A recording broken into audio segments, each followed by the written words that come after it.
So let's imagine this situation. You get hurt at work. Let's just say you fall into a hole and you injure your right leg. Okay. You tell verbally your supervisor, several weeks have gone by, you've been seeing your family doctor, it ain't better. Okay. And so eventually you get to an orthopedic. And now, by the way, we are 2 months out from the accident, because by the time you finally get around to getting an appointment with an orthopedic, it takes a good amount of time to get into this orthopedic. And by the way, you are trying to handle this on your own.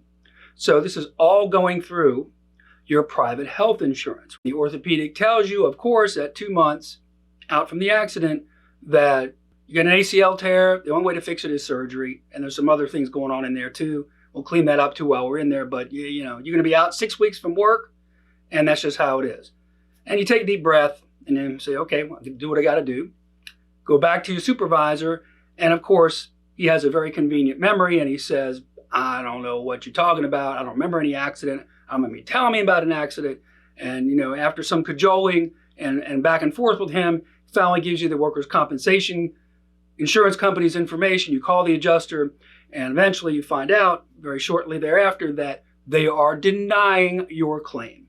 And why are they denying your claim? They say because you failed to give proper notice of your accident. Shortly thereafter, you find out that you've been terminated. You've been fired. Why? Because you failed to follow the company rules that require an immediate, proper report of an accident.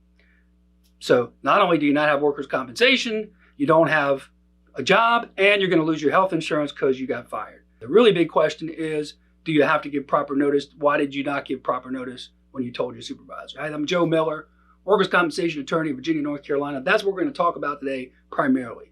Can they fire you for failure to give proper notice of the claim? The short answer here is yes, they can do that. They can deny your claim, and of course they can fire you if they want to. Let's backtrack and explain that and get out of the way. This question is to whether you have a valid workers' compensation claim. If you fail to report your accident, is a completely separate question as to whether they can fire you for your failure to report. For some employers, they have very strict reporting requirements when it comes to an accident. Especially some of the larger employers, they might require a written report within 24 or 48 hours to someone in authority, like an written accident report. They have forms to fill out. And understand that these are company rules. This is not the law. These are company rules. And so your violation of those, it might get you fired, but it's not going to have any effect on when you have a valid workers' comp claim. Why? Because the law is, it's the same in Virginia, North Carolina, you have 30 days to report in writing that you had an accident on the job. That's with all the specifics, etc. You have to tell when it happened, where it happened, and all that. Just because a company has a 24 or 48 hour rule does not mean it's going to bar your workers' comp claim, but it would potentially affect your ability to hold on to your job. And I'm not saying that's a good thing. I'm just telling you that, something you probably already know. Nobody likes to deal with work accidents of employees. They hate it. Okay. So any excuse that they can find to terminate you at that point, they're gonna fire you. Okay. So you don't want to violate that rule if you can avoid it. If they have a company policy that you have to make a written report within a certain amount of time, you should definitely follow those rules. Even if that happens, you would still have a valid workers' compensation claim if you gave written notice within 30 days. Now, some of you may be thinking, and I hear the question, what if I got really hurt bad and I'm laid up in the hospital and I can't write, I can't talk to anybody for quite some time? They're gonna say I'm violating a rule then. And I cannot speak to every single company on that issue, but most of these kinds of situations, the employer, they're gonna have basically a claim accident machinery that's gonna go into action, spring into action if somebody gets severely injured on the job. In those situations, what I guess you would call catastrophic type injuries, it's less of a concern because they're typically going to be very involved. Unless your injury happens somewhere remote and nobody knows about it, they're going to be involved with the accident. But you will recall, though, that the example we gave at the beginning of the video is not like that. What did this person do that got hurt?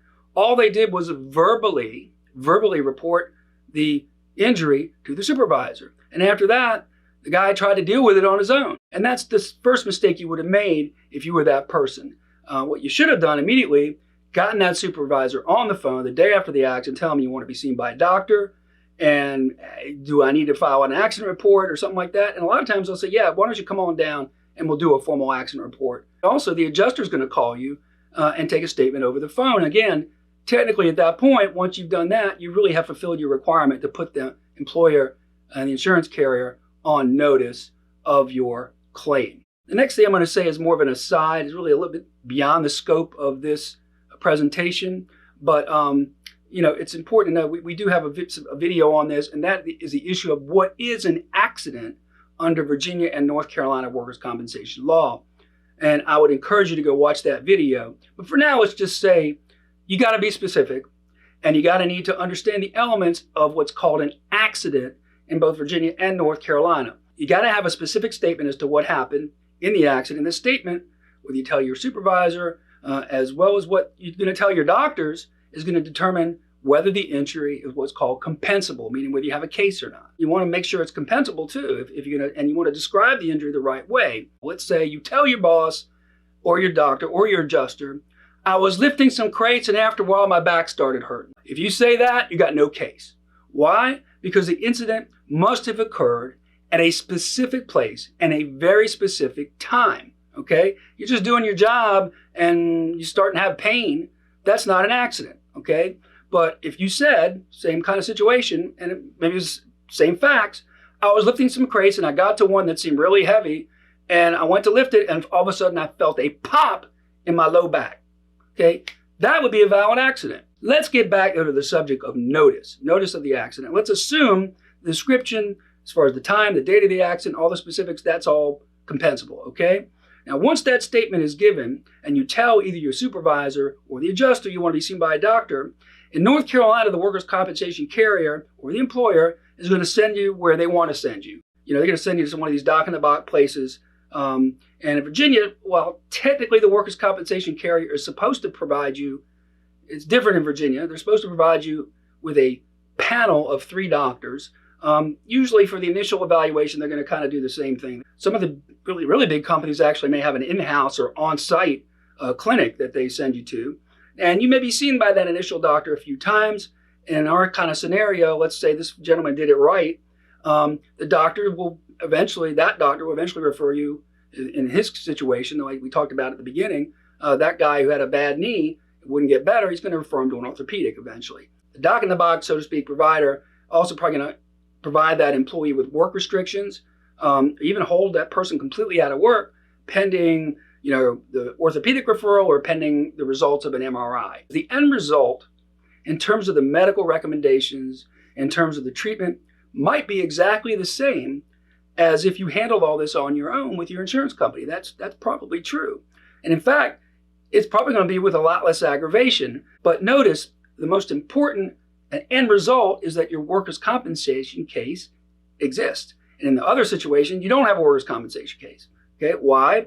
Because in the case where you gave proper notice and you complied with the law and gave the workers' comp insurance company an opportunity to be involved with your claim and with your treatment and be informed of exactly what happened so they can make their determination as to whether it's a valid injury, number one, whether is it compensable, and is it what kind of, we get them to the doctors, etc., and get the person the treatment they need, and we're going to go ahead and pay for it. Also in a workers' compensation case, understand workers' compensation pays 100% of the bills. This is the most important thing.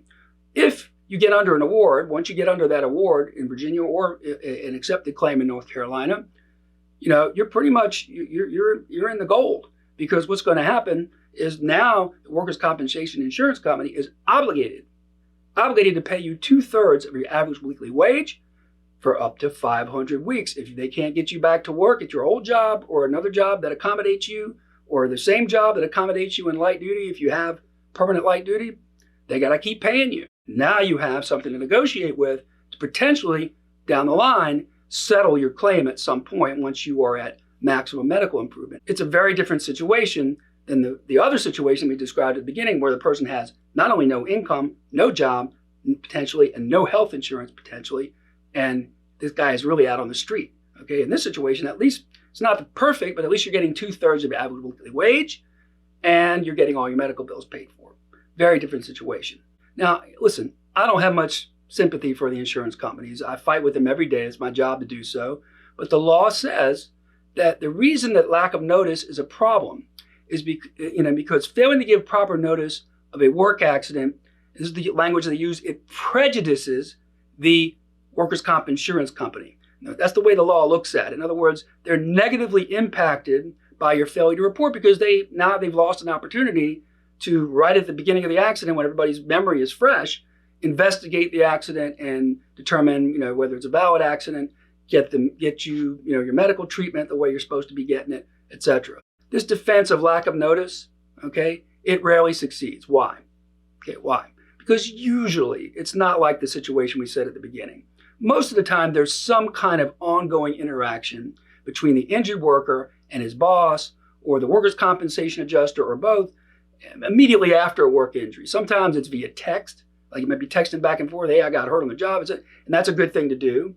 The employer will do what they're supposed to do, file a document called a first report of injury. In North Carolina, it's called a Form 19, same thing.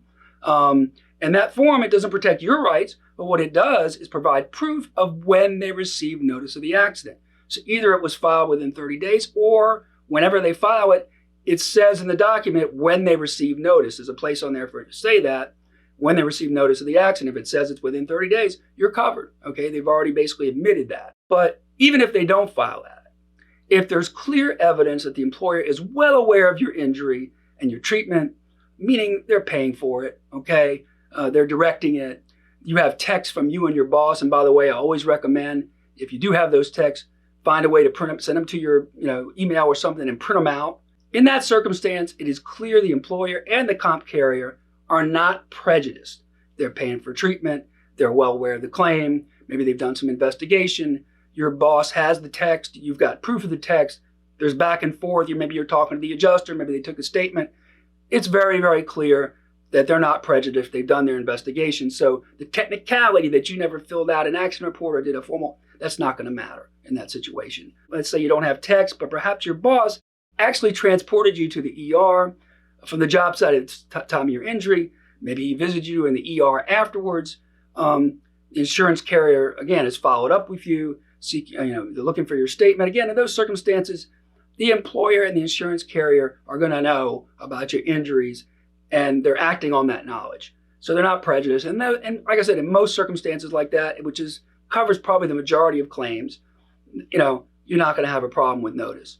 But in the example we gave at the beginning, and by the way, lest you think that that's rare, it does happen.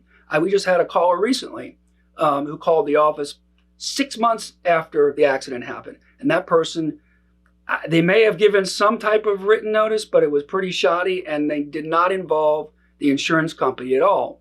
So now they've gone 6 months on their private health insurance. I don't know what the insurance company is going to say at this point. It's going to be a tough situation for that person. We didn't take the case because we're pretty sure they're going to run into a terrible situation because they try to use their private health insurance the whole time.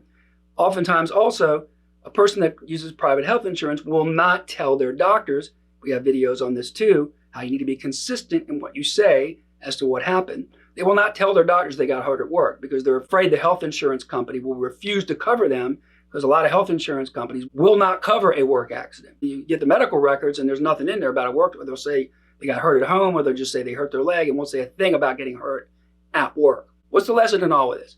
Don't be the guy at the beginning of the video, okay? Don't be that guy. Give proper notice of your work accident, as we described in this video, in whatever fashion is appropriate. If your company that you work for has one of these 24-hour or 48-hour rules, follow it.